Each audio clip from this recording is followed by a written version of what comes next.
Good morning friends. Welcome to my YouTube channel mind academy. आज अपन बात करने वाले राजस्थानी साहित्य एवं साहित्यकार के नेक्स्ट पार्ट 3 के रूप में, जिसका फर्स्ट क्वेश्चन है, वंश भास्कर के रचयिता कौन है? जिसके बारे में अपने डिटेल में कल बात की थी। इसका जो आपके आंसर हो जाएगा बच्चों, सूर्यमल मिश्रण। सूर्यमल मिश्रण।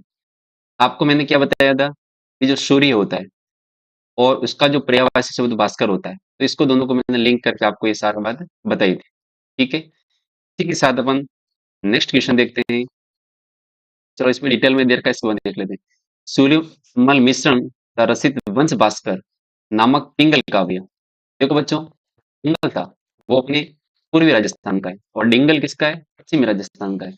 पिंगल काव्य ग्रंथ में बूंदी राज्य, इसका बूंदी राज्य का आपको विस्तृत ऐतिहासिक वर्णन उन्होंने किया था। और ये उनका जो काव्य खंड है वंश भास्कर, ये इनके 8 खंडों में विभाजित है। कितने खंडों में बच्चों विभाजित? 8। देखो यदि वंश में देखोगे, देखो यहाँ पर एक जीरो जैसा दिख रहा है, इसके नीचे एक और जीरो कर दो तो 8 हो जाएगा। ऐसे आपको लिंक करना है। ठीक है, 8 खंडों का एक महाकाव्य है। इसमें लगभग 2500 पृष्ठ है। कितने? 2500। और इसमें 5 से 6 भाषाओं का प्रयोग किया गया है। वंश भास्कर को पूर्ण करने का कार्य इनके जो दंतक पुत्र थे हरिदास, यानी कि इसको जो स्टार्ट तो किसने किया था? सूर्य मिश्रण ने। लेकिन इसको खत्म करने का जो काम किया था वो इनके एक दंतक पुत्र थे, उनका नाम था मुरारिदान। इन्होंने इसको पूरा करने का काम किया था। सूर्यमल मिश्रण या फिर इसे मिश्रण भी कहते हैं, जो राजस्थान की एक रियासत के 19वीं सदी 19वीं सदी के दरबारी कवि थे। उन्होंने एक उत्कृष्ट कृति वंश भास्कर लिखी थी, जिसका मुख्य विषय बच्चों क्या था? क्योंकि 19वीं सदी के अंदर एक दरबारी कवि थी, एक रियासत थी। वो रियासत बच्चों कौन सी थी? अभी जस्ट अपने बात की थी, बूंदी थी। कौन सी थी? बूंदी। बूंदी के अंदर बच्चों कौन रहता था? सोहन रहते थे, दाड़ा सोहन रहते थे। कौन से रहते थे? दाड़ा सोहन रहते थे। इसका राइट आंसर आपके आड़ा सोहन हो जाएगा। नेक्स्ट क्वेश्चन है, सूर्यमल मिश्रण कृत वीर सत्सई। क्या बच्चों? वीर सत्सई किस राजपूत राज्य के इतिहास के प्रकार से संबंधित है? देखो, सूर्यमल मिश्रण कहाँ के राजकवि थे? बताओ मेरे को। बूंदी के थे। कहाँ के थे? बूंदी के थे। आप ऐसे याद कर सकते हो, सूर्य जो होता है, तो आप इसको सूर्य को यदि दूर से देखोगे, क्या करोगे बच्चों? तो दूर से देखोगे तो एक बूंद के जैसा दिखता है। सूर्य जो होता है एक बूंद के जैसा दूर से दिखता है। तो सूर्य मिश्रण कहाँ के अपने हुए? राजकवि कहाँ के? बूंदी के हुए। कहाँ के हुए बच्चों? बूंदी के हुए। इन्होंने वीर सस्य नामक एक रचना लिखी थी। नेक्स्ट क्वेश्चन है, सूर्यमल मिश्रण द्वारा लिखित वंश भास्कर। वंश भास्कर को पूरा करने का काम किया था इनके जो दंतक पुत्र थे बच्चों, वो थे मुरारी दान। कौन थे? मुरारी दान थे। ठीक है, उन्होंने इसको पूरा करने का काम किया था। नेक्स्ट क्वेश्चन है, नहीं जानते कि इतना बड़ा मुद्रित ग्रंथ भारत की, ये क्या जगत की किसी भी भाषा में है या नहीं? उपयुक्त किस ग्रंथ के बारे में कहा गया है? तो वो बच्चों वंश भास्कर है। कौन सा है बच्चों?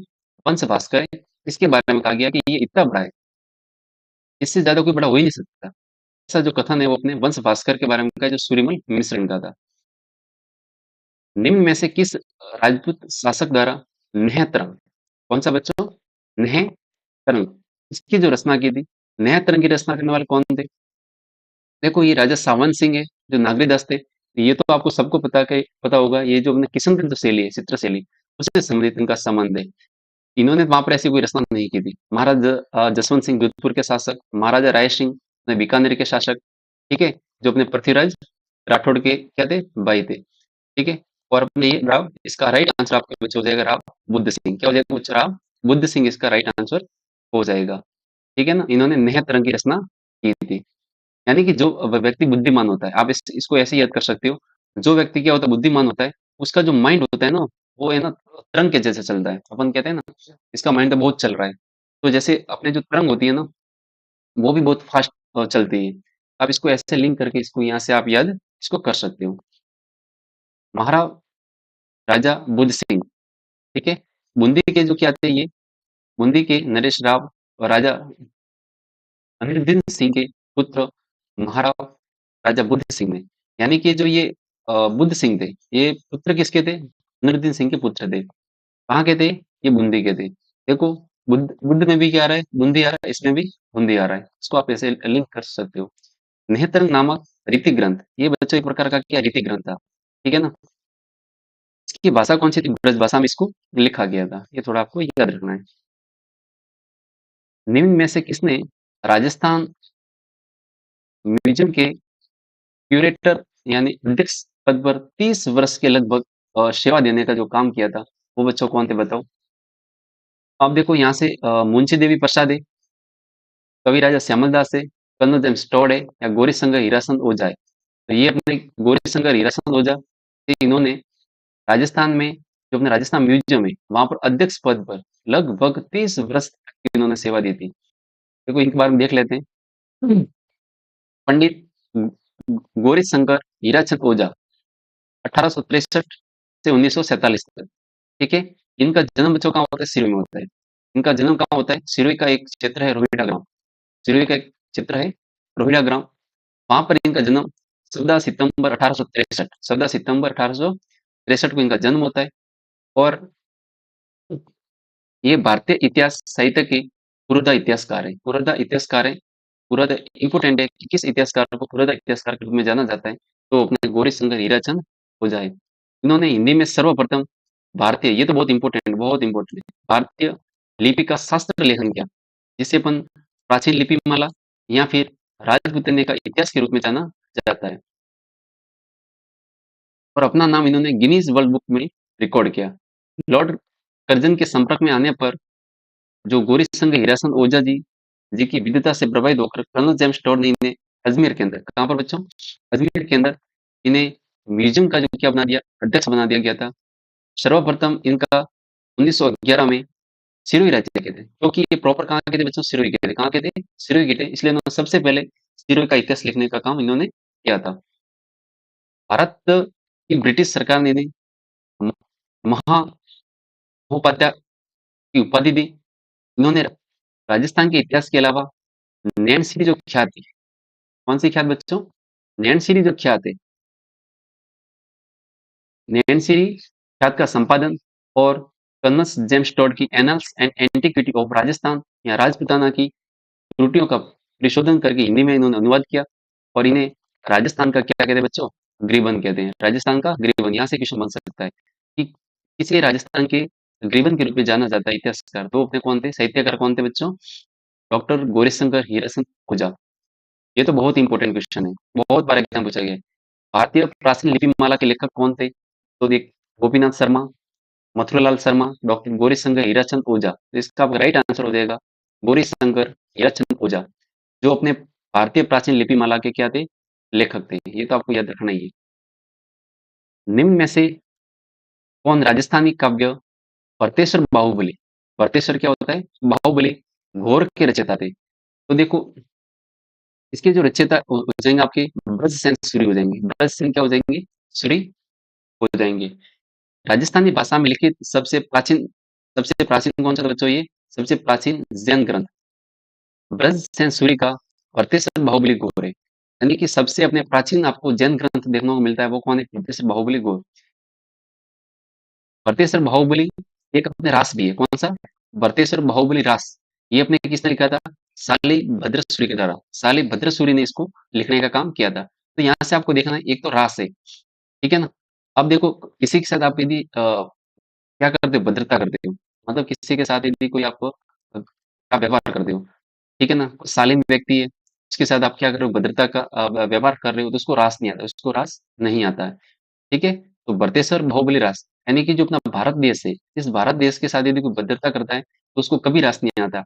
और वो देखो अपने अटैक भी करता है, ठीक है ना? तो सब कुछ करना भारत को अभी ऐसा पसंद नहीं आता। भारत हमेशा शालीनता वाला देश है, इसमें बाहुबली जैसे लोग भी हैं, लेकिन जब तक शांत बैठे तब तक कोई इसको छेड़े नहीं, ठीक है? ऐसे लिंक करके याद कर सकते हो। नेक्स्ट क्वेश्चन है, राजस्थानी साहित्य के भट्टेश्वर बाहुबली रास के लेखक कौन थे? बहुत इंपॉर्टेंट, देखो 2024 में इसका क्वेश्चन बना था ये, ठीक है? तो भट्टेश्वर बाहुबली रास के जो लेखक है, जीन भद्रसूरी, शिवदास, शालीन भद्रसूरी। तो आपका आंसर हो जाएगा शाली भद्रसूरी। तो आपको इसके साथ में देखो यहाँ पर भद्र आ गया, तो बच्चे ये कर लेंगे नहीं, मैंने आपको साथ में ये भी बोला है कि जो भारत का जो रवैया होता है वो शालीनता वाला का होता है। कैसा होता है बच्चों? शालीन होता है, बहुत शांत देश है भारत। ठीक है? ऐसे अगर इसको लिंक करके आप इसको याद कर सकते हो। अब देखो, यहाँ से अपन देखते हैं, जमींद्रो धनी जमींद्रो गणित कुणी एवं मिंजर पुस्तकों के रचयिता है। ये कहीं पर है ना धनी भी लिखा आता है, कहीं पर धनी भी लिखा आता है। तो ज्यादातर राइट इसका आंसर धनी है। क्या है आपके? धनी। ठीक है? तो ये इसके जो रचयिता थे, अपने कौन थे बच्चों बताओ? कन्हैयालाल सेठिया। कन्हैयालाल सेठिया थे, ये इनके क्या थे? रचयिता थे। देखो बच्चों, यहाँ से इनकी जो इंपॉर्टेंट रचना है मिंजर, बहुत इंपॉर्टेंट रचना है मिंजर है। इसके बारे में आप इसको याद कर सकते हो। अब देखो यहाँ से देखते हैं, 1919 आपको कम से कम इतना याद होना चाहिए कि 1919 के अंदर, जब क्योंकि ये 1919 वही है जब अपने जलियांवाला बाग हत्याकांड हुआ था। ठीक है? 1919 में इनका जन्म कहाँ होता है? सुजानगढ़ सुरू के अंदर होता है। कहाँ बच्चा होता है? सुजानगढ़ सुरू के अंदर इनका जन्म होता है। कन्हैयालाल सेठिया ने राजस्थानी व हिंदी में 30 से अधिक पुस्तकों की रचना की, जिनमें इंपोर्टेंट है बच्चों, धरती धोरारी, एक होता है पातल, एक होता है पितल। ठीक है? प्रसिद्ध है। धरती धोरारी नृत्य नाटिका के माध्यम से देश विदेश में राजस्थान का भव्य प्रस्तुतिकरण करने का काम इन्होंने किया था। इसके अलावा जो इनकी इंपोर्टेंट जो रचनाएं आती है वो आप देख लो। धरती धोरारी याद कर लो, एक तो बहुत काफी है, ये इंपोर्टेंट है धरती धोरारी। इसके अलावा इनकी जो रचना है आपके इंपोर्टेंट है शबद। कौन सी रचना बच्चों? शबद, बहुत इंपोर्टेंट है। शबद है। 1987 में सूर्यमल मिश्र पुरस्कार, 1987 में इसके लिए उनको बच्चों क्या मिला? सूर्यमल मिश्र पुरस्कार मिला था। इंपोर्टेंट है आपके शबद। शबद के लिए देखो, स से शबद, स से सूर्यमल मिश्रण, तो इनको शबद के लिए इनको क्या मिला था? सूर्यमल मिश्रण पुरस्कार बच्चों मिला था। 1988 की बात है, इसमें निर्ग्रंथ, कौन सा? निर्ग्रंथ के लिए उनको मूर्ति देवी पुरस्कार दिया गया। निर्ग्रंथ के लिए बच्चों क्या दिया गया? इसको मूर्ति देवी पुरस्कार से सम्मानित किया गया था। ठीक है? ये इंपोर्टेंट दो बातें कि सूर्यमल मिश्रण को नहीं, कन्हैयालाल से जो सेठिया है, उनको सूर्यमल मिश्र पुरस्कार किसके लिए दिया गया? तो शबद के लिए दिया गया। और मूर्ति देवी जो पुरस्कार है, वो किसके लिए दिया गया था? कन्हैयालाल सेठिया को निर्ग्रंथ के लिए दिया गया। इसके अलावा इनकी प्रमुख जो आपको देखने को मिलती है करती, तो कम से कम आपको ये तो ऊपर वाली देख लो, जैसे कि प्रतिबिंब है, प्रणाम है, मर्म है, निष्पत्ति है, दीप किरण है। ये एक भी इंपॉर्टेंट इसमें वनफुल याद कर लो, बहुत इंपॉर्टेंट है वनफुल, बहुत इंपॉर्टेंट वनफुल एग्जाम में 1-2 बार क्वेश्चन पूछा गया है।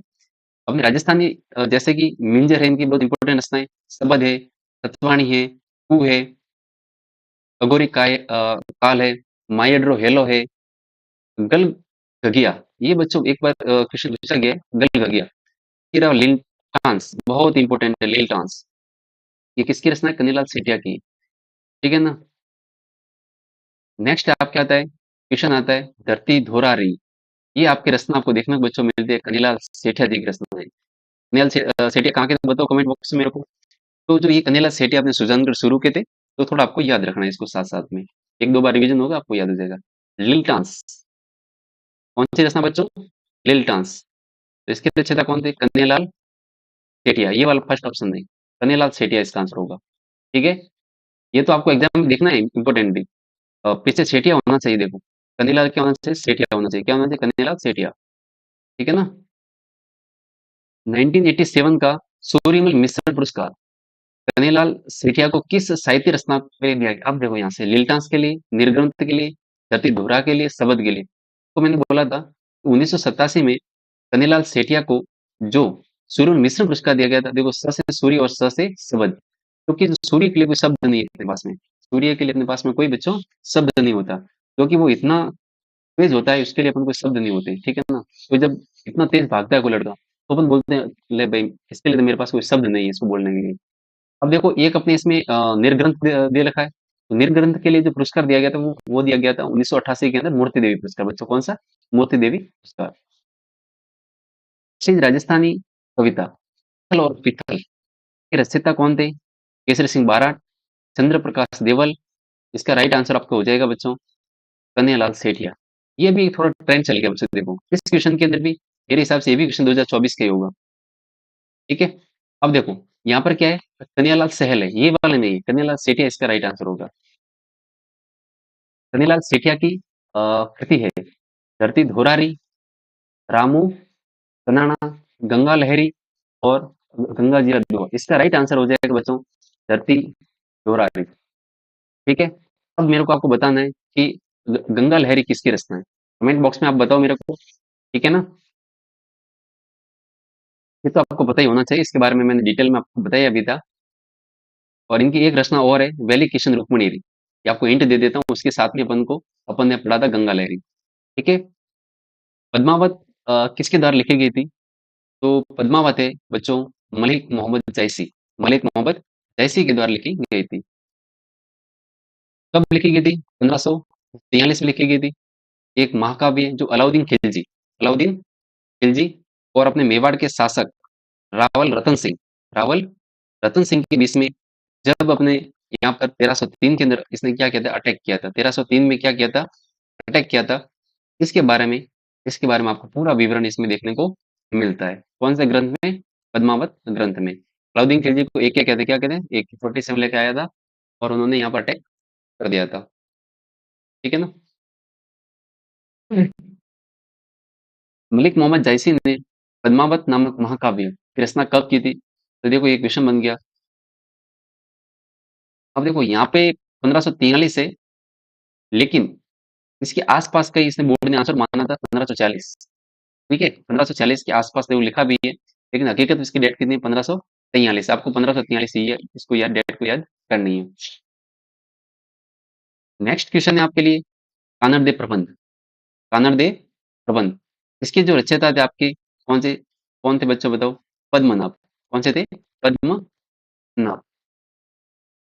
जालोर के जो सोहन शासक, वेरी वेरी इंपॉर्टेंट है, जालोर के सोहन शासक खेराज आश्रित इस रचनाकार ने कानड़ देव प्रबंध नामक ग्रंथ की रचना की। यानी जो आपके कौन थे बच्चों?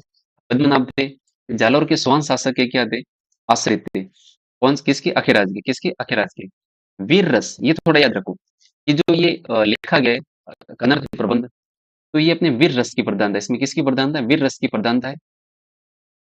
कानड़ देव प्रबंध एवं वीरम देव, कानड़ देव प्रबंध एवं वीरम देव सोनग्रारी बात नामक ग्रंथ में कानड़ देव और अलाउद्दीन खिलजी, AK 47 वाला, खिलजी के युद्धों की चौपाई इसमें लिखी हुई है, दोहे आदि इसमें लिखे गए। बहुत रोचक है। इसके द्वारा रचित ग्रंथ अमीरायण। कौन सा बच्चों? अमीरायण में जालोर के शासकों का वर्णन भी आपको देखने को मिलता है। ठीक है, निम्नलिखित में से कौन सा ग्रंथ जालोर के शासकों की उपलब्धि के बारे में बताता है? तो बच्चों वो आपका है कौन सा? कानड़ प्रबंध। कौन सा है बच्चों? कानड़ प्रबंध है, जो अपने जालोर के शासकों की उपलब्धियों के बारे में बताने का काम करता है। साथ साथ में मेरे को ये भी बता दो, प्रबंध चिंतामणि के रचयिता कौन थे? बता दो मेरे को साथ साथ में। ठीक है ना, आपको इसको क्या करना है? कमेंट बॉक्स में बताना है। तो मैंने क्या बोला था, जब किसी की क्या हो जाती है? मृत्यु हो जाती है, तो वो क्या करता है? वो वहां पर अपन को प्रबंध करना थोड़ा क्या हो जाता है? कठिन हो जाता है। बताओ कमेंट बॉक्स में बताओ। मैंने बताया था आपको मेरुतंग। क्या बताया था बच्चों? मेरुतंग। ठीक है, यहाँ पर देखो अपने क्या है? पृथ्वीराज विजय।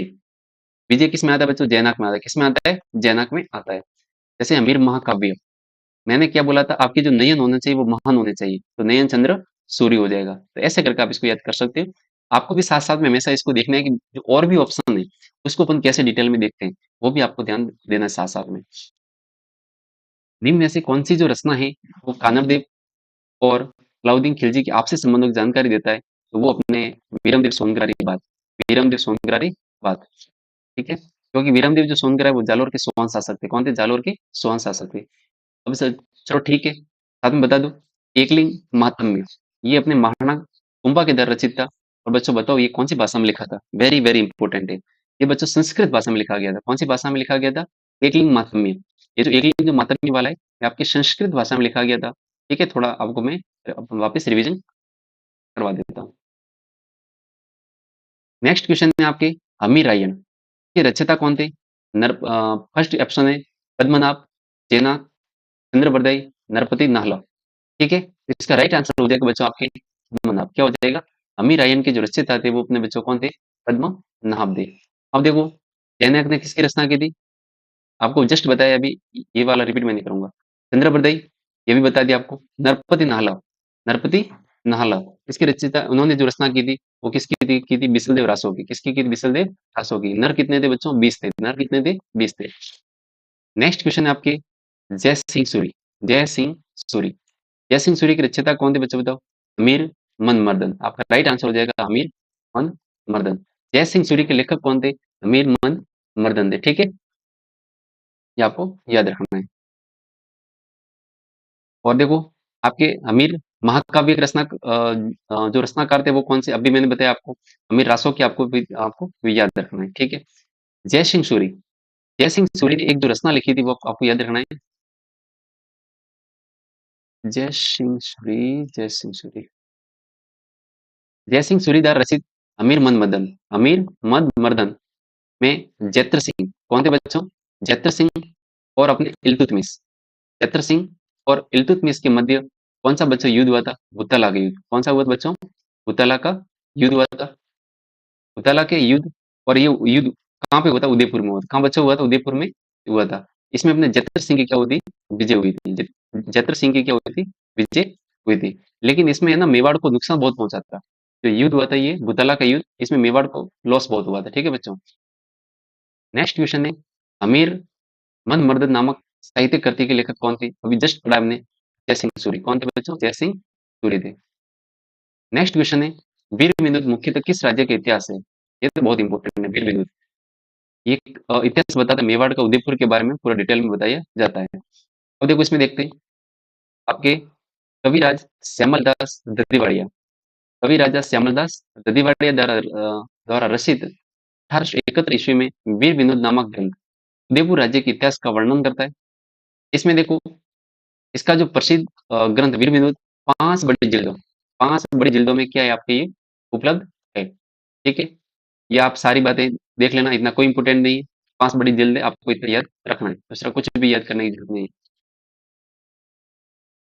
वीर विनोद नामक जो ग्रंथ है इसके प्रणेता कौन थे? तो श्यामल दास दत्तीवाड़िया। कौन से थे बच्चों? श्यामल दास दत्तीवाड़िया थे वीर विनोद नामक ग्रंथ के रचयिता, जिन्होंने उदयपुर के इतिहास के बारे में विस्तृत विवरण दिया था।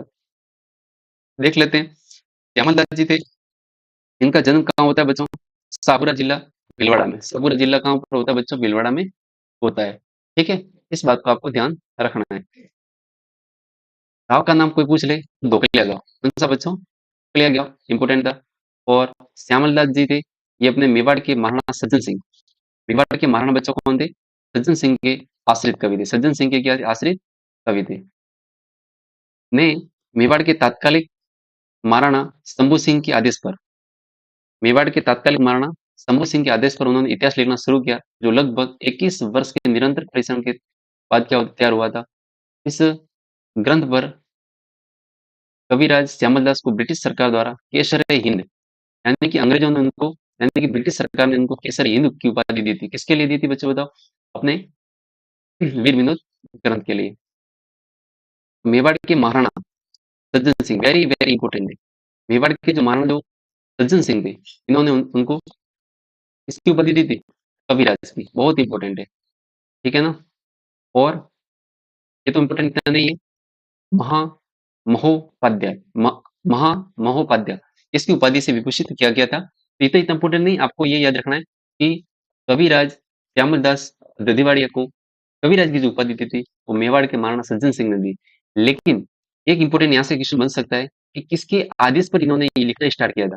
तो शंभू सिंह के आदेश पर। तो मेवाड़ के महाराणा शंभू सिंह के आदेश पर उन्होंने लिखना प्रारंभ किया था। अब देखो यहाँ से कौन सा कथन को देखना है कि लेखक और उनके लेखन के साथ सही मिलान की पहचान की, सही मिलान की पहचान करनी है। अब बताओ मेरे को वंश भास्कर के रचयिता कौन थे? मैंने आपको बताया था सूर्यमल मिश्रण। ठीक है, सेतावणीरा सोंगटिया के रचनाकार कौन थे बच्चों बताओ? केसरी सिंह बाराट थे। तो ये अपने गलत हो गया, क्योंकि मलिक मोहम्मद जैसी ने कौन से ग्रंथ की रचना की थी? पद्मनाभ की। किसकी? अ, ठीक है। और अपना वीर विनोद जो अपने मेवाड़ के इतिहास बताता है, तो इसके रचयिता कौन थे? श्यामल दास जी थे। और पद्मावत जो ग्रंथ इसके रचनाकार कौन थे? देखो इसने उल्टा दे दिया। पद्मावत जो ग्रंथ इसके रचयिता कौन थे? मलिक मोहम्मद जैशी थे। इसको आप यहाँ से याद कर सकते हो। निम्न में से कौन केसर ए हिंद, ये हिंदी नहीं है, केसर ए हिंद की उपाधि से सम्मानित है? तो अपने श्यामल दास जी को उपाधि ये प्राप्त थी। निम्न में से कविराज श्यामल दास द्वारा रचित महत्वपूर्ण कृति कौन-सी थी? तो वो बच्चों वीर विनोद थी। कौन-सी थी? वीर विनोद थी। ठीक है, यहीं से अपन यहाँ इस वीडियो को खत्म करते हैं और नेक्स्ट पार्ट के साथ आपको जुड़ना है और इसमें आपको डिटेल में और भी क्वेश्चन इसके बताए जाएँगे। इसके ब ये चैप्टर बहुत बड़ा है। ठीक है? Thank you.